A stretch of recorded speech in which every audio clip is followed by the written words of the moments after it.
अस्सलाम वालेकुम। उम्मीद करती हूँ आप सब लोग खैरियत से होंगे। माज़रत के साथ बहुत दिन के बाद एक वीडियो बना रही हूँ और इसकी वजह ऐसी है कि आप लोग शायद सुने तो आप लोगों का हंस हंस के बुरा हाल हो जाए। So since I am giving reviews and my opinion about dramas, I am watching a drama.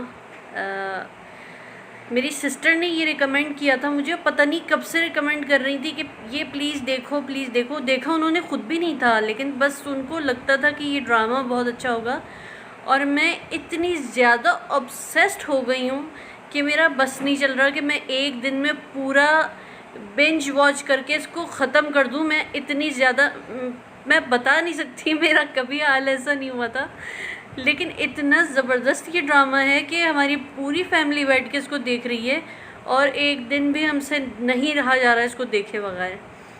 ड्रामे का नाम है Ishq Zahe Naseeb. I know I am too late to watch this drama because it came out in 2019 I guess. और क्या प्यारी acting है यार सबकी। सोनिया हुसैन की तो वैसे ही मुझे एक्टिंग इतनी पसंद है, she is a brilliant actress. और मतलब सबकी ही बहुत प्यारी एक्टिंग है इसमें, सबके जो उनको कैरेक्टर्स दिए गए हैं सब उसके हिसाब से बिल्कुल परफेक्ट उसके ऊपर जो है ना वो अपना कैरेक्टर प्ले कर रहे हैं। लेकिन ये ड्रामा बहुत मामलात में अवेयरनेस पैदा करता है। आप प्लीज़ इस ड्रामा को लाजमी देखिए अगर आपने अभी तक नहीं देखा है, और लाजमी इसको एक आध बार ज़रूर चेकआउट कीजिएगा। और मैं आपको ये रिकमेंड करूँगी कि आप एक चक्कर में कम से कम 4-5 एपिसोड्स देखिए ताकि आपको समझ में आए इस ड्रामे की असल स्टोरी क्या है। बहुत मिस्टीरियस है, यहाँ तक कि अभी हम लोगों ने, आप लोग यकीन नहीं करेंगे कि हमने 2 से 3 दिन में इसकी 22 एपिसोड्स देख लिए हैं तकरीबन।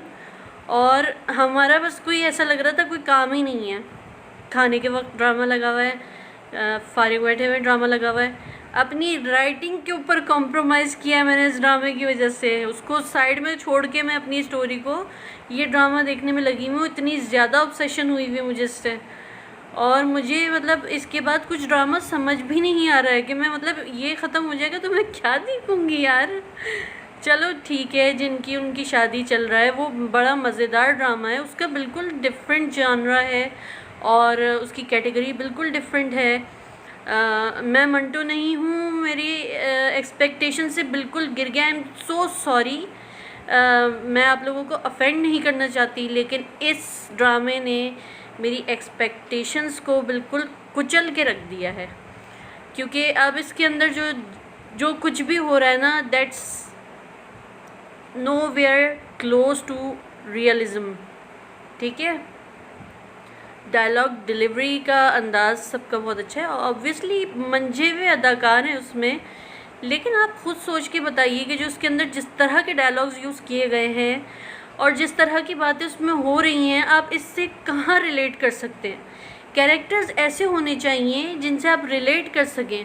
इन केस अगर हम कोई नेटफ्लिक्स पर या अमेज़ोन प्राइम वगैरह पर भी कोई मूवी देखते हैं, कोई सीरीज़ देखते हैं, तो उसमें कैरेक्टर में कोई ना कोई ऐसी बात होती है जिससे हम रिलेट कर सकते हैं, लेकिन इसके अंदर आप किसी भी चीज़ से रिलेट नहीं कर सकते। they are sending a wrong message. I'm not talking about a relationship between a student and a teacher. It's not about that. It's about how you are treating people around you, especially your parents. The way Mehmil is treating her mother, this is awfully terrible.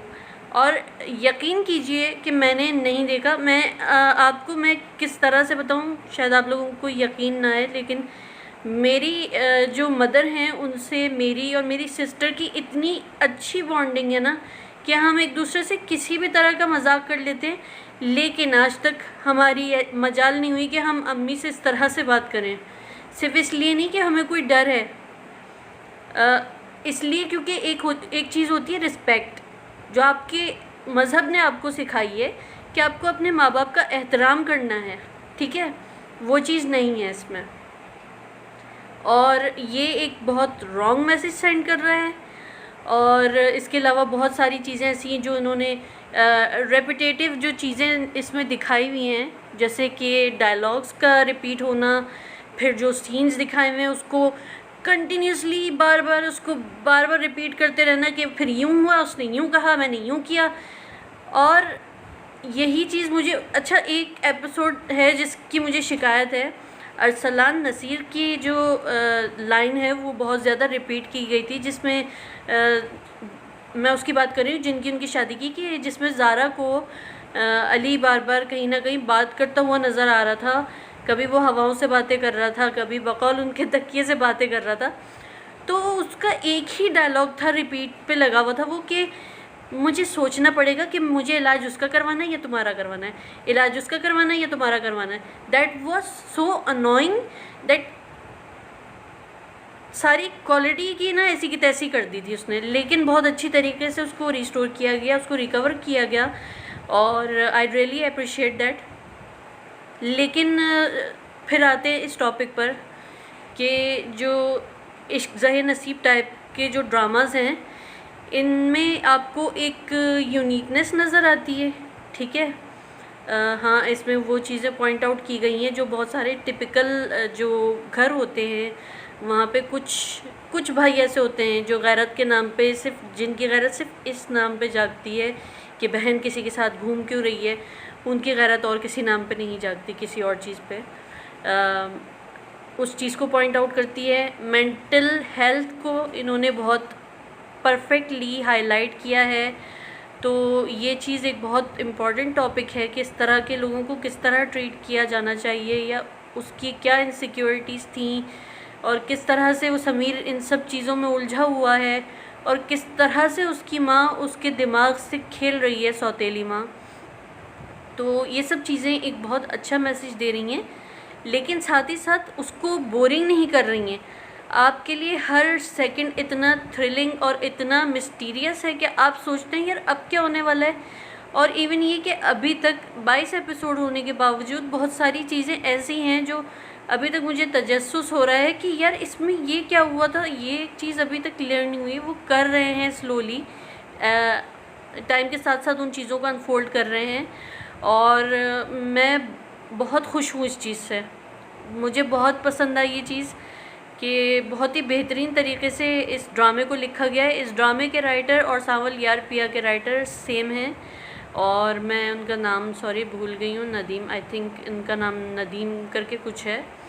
और बहुत अच्छे writer हैं, बहुत ही superhit ड्रामे दिए इन्होंने हमारे Pakistani drama industry को।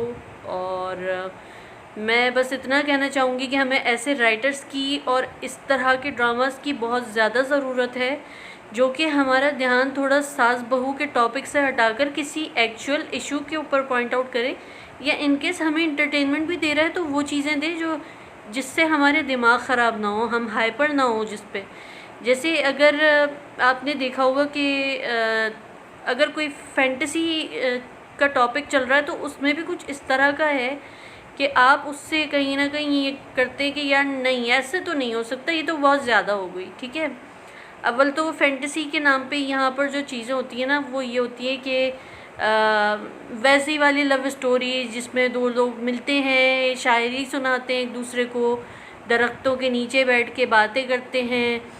तो I don't call it fantasy, ठीक है। ऐसा कहीं ना कहीं होता है, तो इसलिए इसको फैंटेसी नहीं कहा जा सकता, लेकिन ये बहुत ज़्यादा बोरिंग हो जाता है।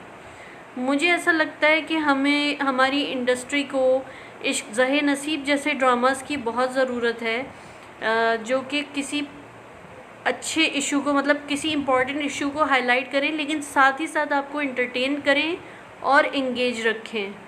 तो अगर आप लोगों ने ये ड्रामा अभी तक नहीं देखा है तो मैं हाईली रिकमेंड करती हूँ, उस ड्रामा को जाकर ज़रूर देखिए। और अगर आपको मेरी तरह एडिक्शन नहीं हुई तो फिर यू कैन, मुझे नहीं पता, you can do what ever you want. मैं ये सब नहीं कहूँगी कि मुझे अनसब्सक्राइब कर दें या अनफॉलो कर दें, आपकी अपनी चॉइस है यार। चलें इसी के साथ वीडियो का एंड करते हैं। अपना बहुत सारा ख्याल रखिएगा, मुझे दुआओं में याद रखिएगा। अल्लाह हाफिज़।